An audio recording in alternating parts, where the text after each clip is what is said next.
Trains. Trains are pretty awful, at least in London.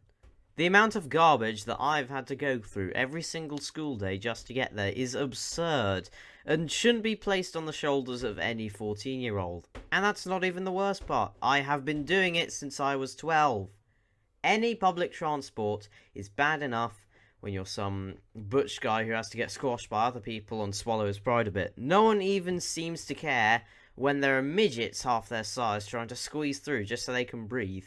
Now, because it's Christmas and a time of seasonal goodwill, I am going to upload a video to YouTube of me complaining about public transport and offering suggestions on how to fix it, because Lord knows, we need some balance.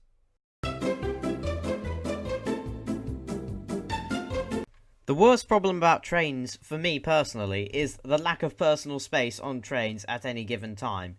It is, of course, at its worst in rush hour, but the tragic thing is that any point in the day, or night as the case may be, it's relevant. I have lost count of the amount of times I've accidentally gotten to second base with someone because I can't turn my body in a packed train. You sit down and then someone of, sizable girth decides to sit next to you? Nope, that's it, you're screwed. Prepare a eulogy, because chances are you won't make it to your final destination. If I were in charge of train designing, I would have more seats, for starters. The amount of times in a train I've come across a space that's almost completely empty, except for a couple of chairs in the corners, is ridiculous. Get more chairs. Also, for the love of God, don't half-arse it when it comes to things like signalling equipment. It's the most common reason a train is delayed, and then I'm late for school no matter what happens.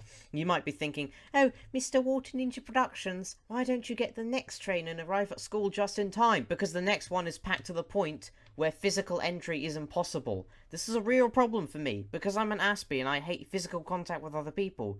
It makes me all uncomfortable and it sucks, so something needs to be done about it.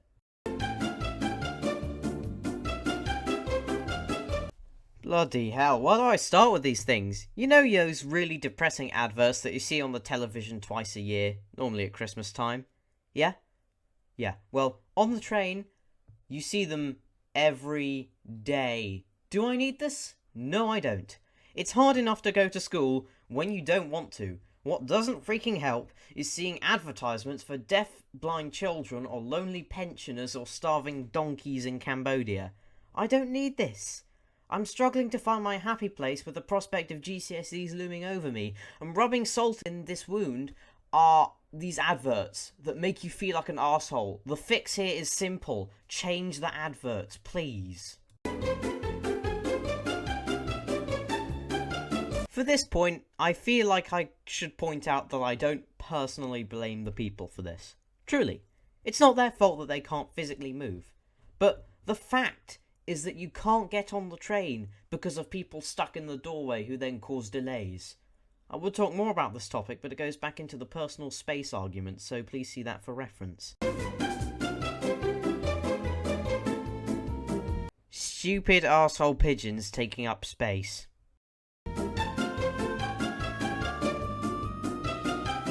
I'm not going to lie, this used to be me, out of sheer desperation.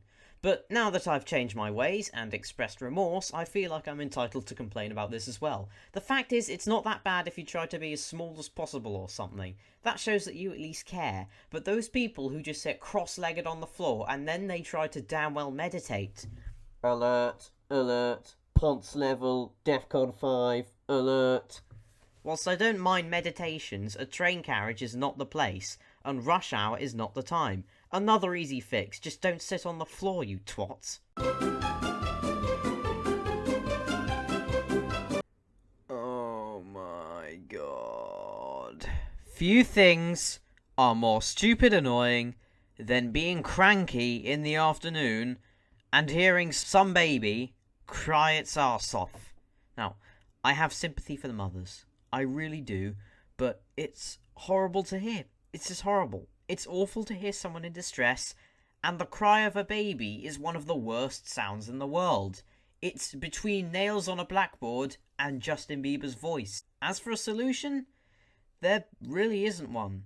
You could refrain from travelling, you could hire a nanny, something like that. But you do have to take your child with you places, so there isn't really a solution. Just Make sure that taking a baby onto public transport is a last resort, not only for the other commuters' sanity, but also for the baby's safety, because trains are dangerous places. Nope, I'm done. I'm so done.